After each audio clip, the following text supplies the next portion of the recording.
Olá, amigos do xadrez, tudo bem? O meu nome é Rodrigo Rodrigues, enxadrista e professor de xadrez. Para o primeiro vídeo dessa nossa playlist, A História do Xadrez e Sua Evolução, nós partiremos de 3 perguntas fundamentais para introduzir a história do xadrez e ativar a nossa reflexão inicial sobre o tema. O foco dessa playlist, a nossa intenção, não é a de contar essas histórias e essas evoluções na íntegra, de forma detalhada, assim como nós fazemos, por exemplo, na parte da playlist técnica, onde o conteúdo é desenvolvido através de uma cronologia e passo a passo ele vai sendo montado para que você tenha um melhor aprendizado. A proposta aqui é fazer um recorte mais geral e específico ao mesmo tempo dos pontos mais importantes que queremos destacar. Desta forma, você vai ter um conhecimento mais abrangente, ok? Vamos lá? Boa aula! Bem, para iniciarmos, escolhi 3 perguntas de ponto de partida para aqueles que não conhecem a história do xadrez ou nunca se perguntaram sobre alguns aspectos relacionados ao jogo. Então as perguntas são: 1. Onde surgiu o xadrez? 2. O que é xadrez? E 3. O xadrez é um esporte, é uma arte ou ciência? Caso você não tenha visto o nosso vídeo de apresentação, é só clicar aqui em cima no card para visualizá-lo. Desta forma, você conhecerá o nosso projeto, o Aprenda Xadrez, e entenderá a nossa proposta de trabalho para este canal nesta plataforma, o YouTube. Como surgiu o xadrez? Existem várias histórias, mais de 40 lendas, de como teria surgido o jogo de xadrez. Uma das primeiras histórias contadas diz que teria surgido na Índia, em uma cidade pequena chamada Taligana. Segundo essa versão, o xadrez teria sido criado para um rajá. Ele teria sido criado por seu súdito, um brahmane chamado Sessa, para tentar confortar esse rajá que passava por um longo período de depressão após perder o seu único filho em batalha. Inclusive, a história conta que esse rajá teria conseguido restabelecer o seu reino, que estava em declínio após a morte de seu filho, e até mesmo assimilar a perda de uma forma melhor, aceitando um pouco mais o acontecido, através da prática e do estudo desse jogo. Como forma de agradecimento, esse rajá teria concedido um presente, na realidade um pedido, para seu súdito. Assim sendo, Sessa então fez um pedido que inicialmente parecia muito simples. Ele pediu que na primeira casa do tabuleiro de xadrez fosse colocado 1 grão de trigo, que na segunda casa fosse colocado o dobro, portanto 2 grãos de trigo, na terceira casa o dobro disso 4, na quarta casa o dobro 8 e assim sucessivamente. Ao terminar a contagem, todos perceberam que este pedido não era nada simples.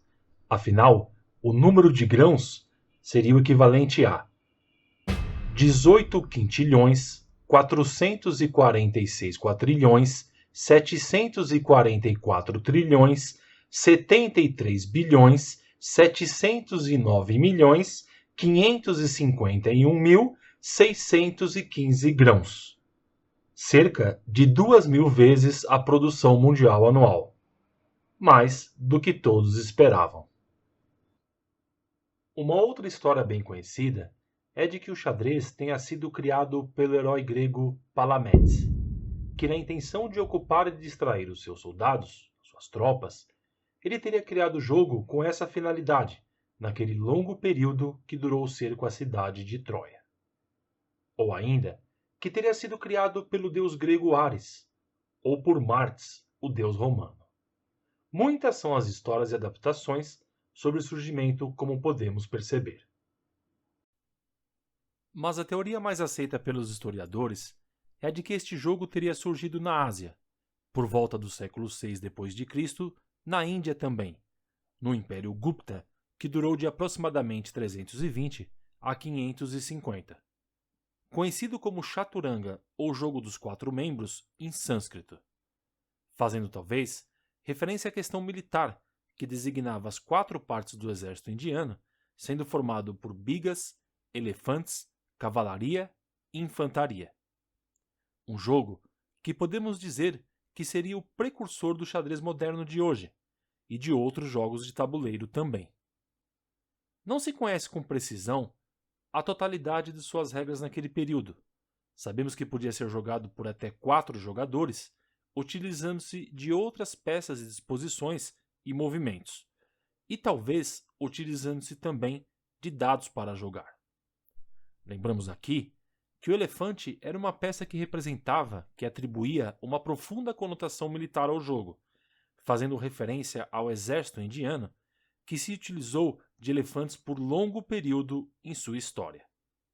Existe também uma outra ideia, outra teoria que diz que provavelmente o xadrez tenha seu berço constituído na Pérsia, região do atual Irã, já que existem registros anteriores dos da Índia, já em 3 a.C. Essa região tinha vastos arquivos de registros. Muitos dos nomes das nomenclaturas do xadrez vêm do persa, significações estas que embasam sua teoria, como a própria palavra rei, oriunda da palavra persa shah.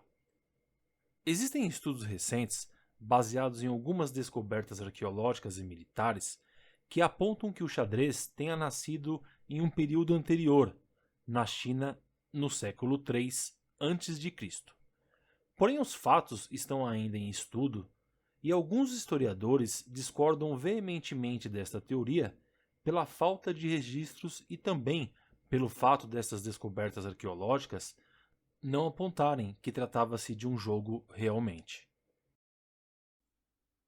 Ainda que a versão indiana citada seja mais aceita pelos historiadores, a realidade exata é que de fato não se tem uma certeza absoluta sobre a origem precisa de sua aparição.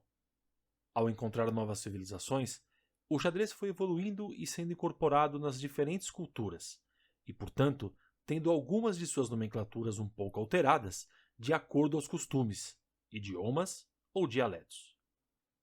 Por volta de 1475, foram criadas as regras do xadrez moderno, que são utilizadas até hoje. Nesse mesmo período, também iniciou-se o desenvolvimento das teorias enxadrísticas, sendo a obra do espanhol Luís de Lucena, intitulada Do espanhol arcaico Repetición de Amores y Arte de Ajedrez, o tratado impresso mais antigo, publicado em Salamanca em 1497. O tratado era composto de 2 partes, uma falando de xadrez e outra falando de amor. Ao longo de todo o século XIX, várias entidades enxadrísticas foram criadas, o que tornou o jogo mais popular. O primeiro torneio moderno de xadrez foi realizado em Londres, no ano de 1851. No Brasil, o primeiro torneio aconteceu pouco depois, em 1880. Mas esses são assuntos que trataremos nos próximos vídeos. Mas o fato que podemos destacar é que aproximadamente hoje 600 milhões de pessoas jogam xadrez no mundo. E ainda que seja impossível ter um número exato, pesquisas da FIDE, da Federação Internacional de Xadrez, diz que esse número pode ser bem maior, podendo chegar até mesmo a 1 bilhão de pessoas no globo, segundo algumas probabilidades e estatísticas de pesquisas realizadas.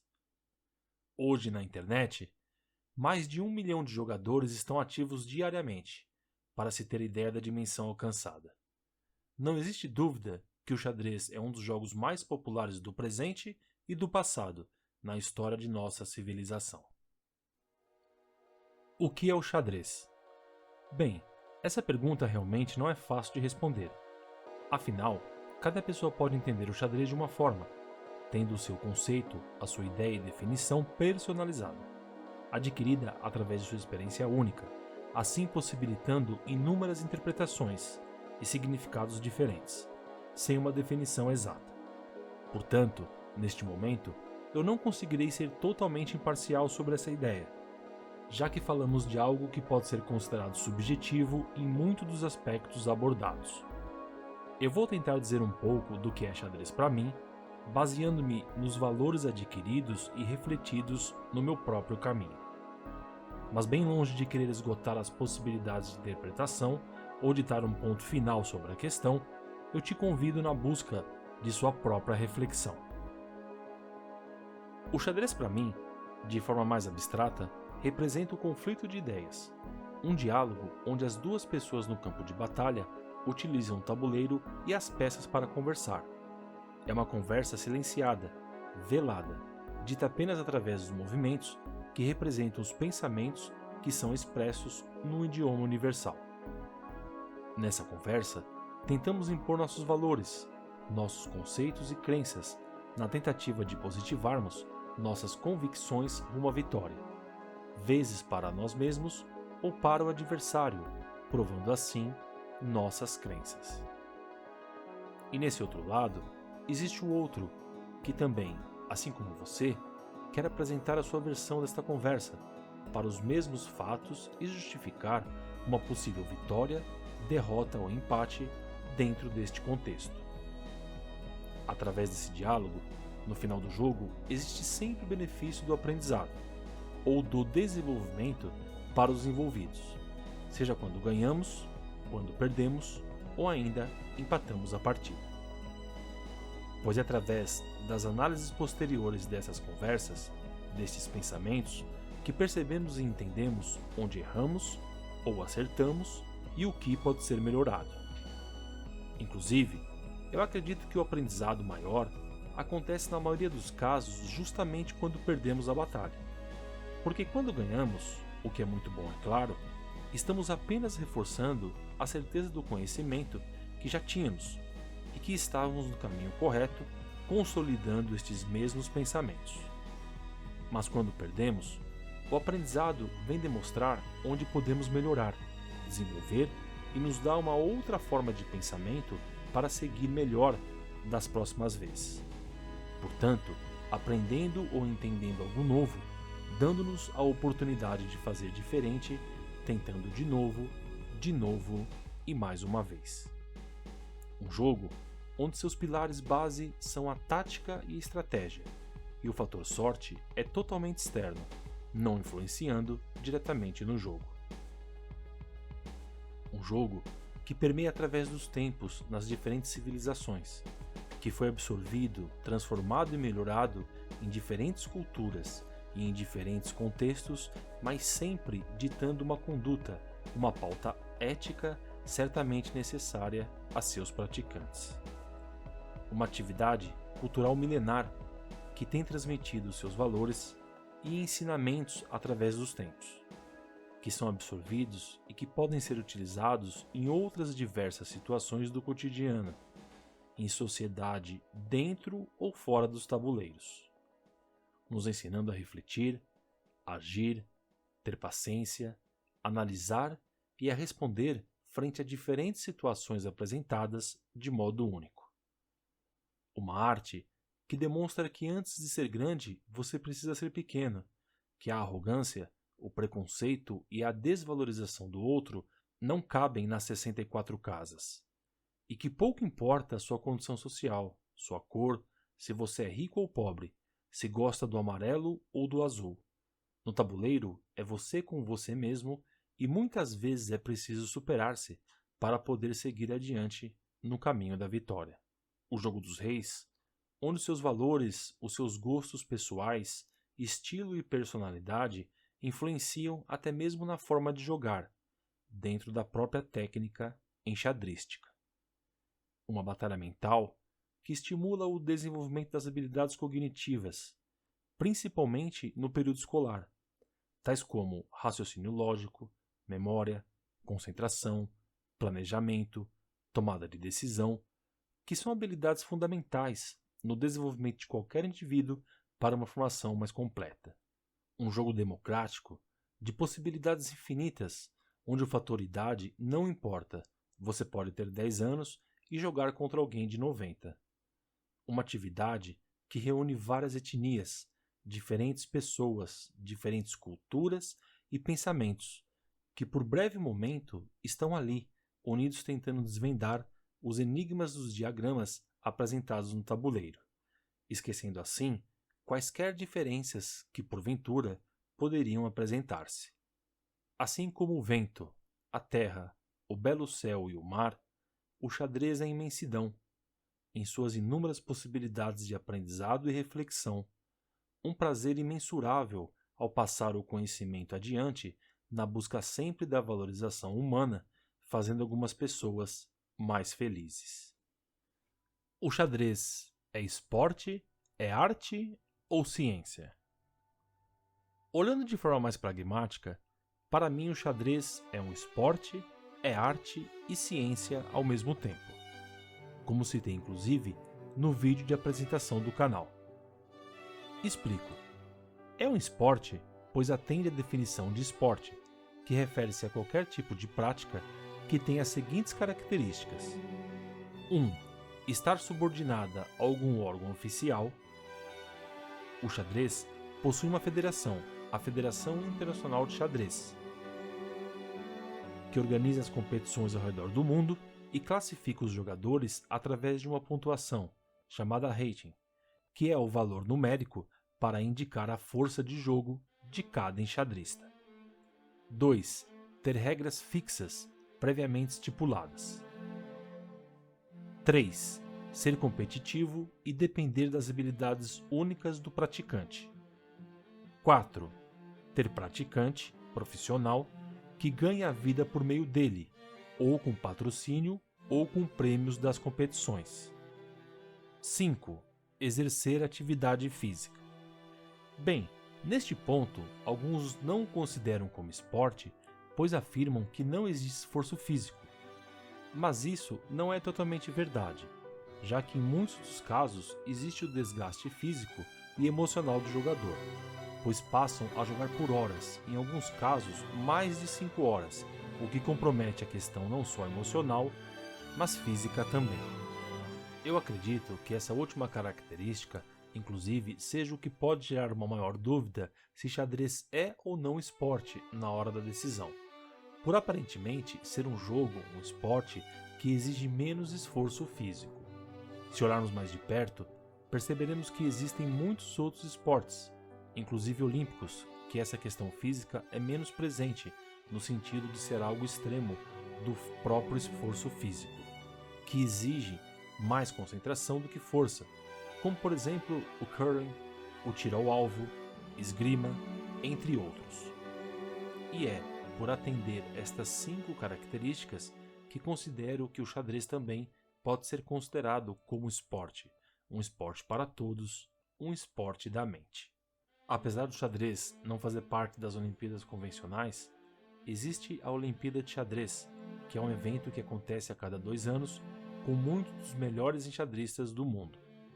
É arte, pois algumas posições no tabuleiro são tão incríveis, apresentando soluções tão específicas, tão peculiares, que mais parecem obras artísticas. Afinal, o belo se apresenta através de pequenas nuances do jogo, entregando material, mudando o valor relativo das peças nas trocas, vezes nos trazendo essa arte diferente à percepção do olhar imediato, do primeiro olhar. Inclusive, o próprio conceito de arte foi mudando dentro da própria história da arte, inserindo, divergindo, acrescentando ou se transformando. O xadrez está presente na história desde muito cedo, acompanhando, influenciando ou sendo influenciado pelos diferentes períodos vividos, por diferentes culturas, tendo sido apresentado como expressão artística em vários segmentos, como a música, a literatura, a pintura. Neste quadro de 1911 do artista Marcel Duchamp, ele apresenta sua obra Retrato de Jogadores de Xadrez. Duchamp, além de ter sido um participante e influenciador ativo na história da arte, também foi um bom enxadrista, tendo se dedicado mais seriamente a partir de 1920. Chegou a defender a França nas Olimpíadas de Xadrez de 1933 e até mesmo tendo jogado contra fortes adversários, como o campeão americano Frank Marshall, entre outros. É ciência, pois apresenta um sistema ordenado, classificado e racional de pensamento, reconhecendo padrões, organizando assim os procedimentos do jogador de xadrez ao calcular, sobre as questões estratégicas também, a aplicação de sua teoria como referência, ou seja, existe uma abordagem linear estudada que é aprovada deste modo, envolvendo o pensamento e as execuções científicas. Também a psicologia está presente com o estudo dos processos cognitivos, a memória, concentração, raciocínio lógico, pensamento abstrato, estudos sobre a plasticidade cerebral são exemplos de como a ciência explora o xadrez como fonte de pesquisa. Obrigado, amigo internauta, por acompanhar a nossa aula. Caso você ainda não seja inscrito no canal, inscreva-se e ative o sininho. Desta forma, você será notificado quando novos conteúdos, quando novos vídeos são lançados, ok? Se você tiver alguma dúvida em relação ao conteúdo abordado, não deixe de enviar a sua pergunta. Você pode fazê-lo comentando através do próprio corpo do vídeo. Eu costumo dizer que só aprende quem entende. E não se esqueça, no final do jogo, reis e peões são guardados na mesma caixa. Um grande abraço e até a próxima aula.